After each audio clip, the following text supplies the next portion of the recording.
अस्सलामुअलैकुम जनाब, उम्मीद करता हूँ आप सब लोग खैरियत से होंगे। तो और क्या कर रहे हैं जनाब आप लोग?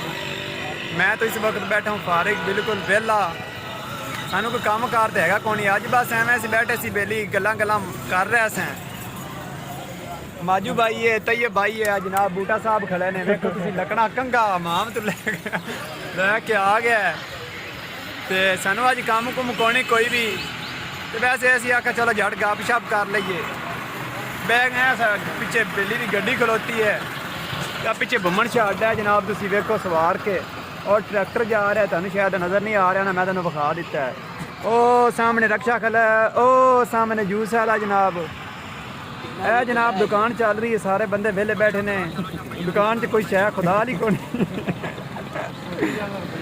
और बिल्कुल खाली पई है। ओ बंदा एक आ रहा, मैंने को 500 रुपया लेना है, तो मैनू ये नाम ही नहीं दे रहा, बस कह रहा सुबह देवांगा शाम देवांगा। वो जा रहा जे, देख लो।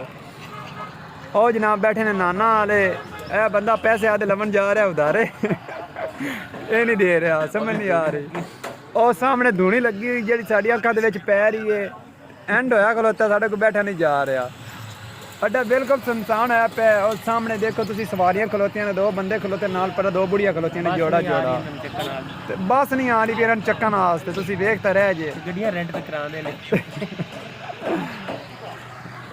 और जनाब सब खैर खैरियत है या? तुम मेरा चैनल जरूर सबसक्राइब करा जे, बैल आइकन लाजमी नप्या जे, ताकि मेरी आने वाली वीडियो तुहाडे तक पहुँचती रहे, तो आप एक दूजे के नाल जुड़े रहिए। है आदा फिर ख्याल रखा जे, मिलते हैं फिर नैक्सट वीडियो।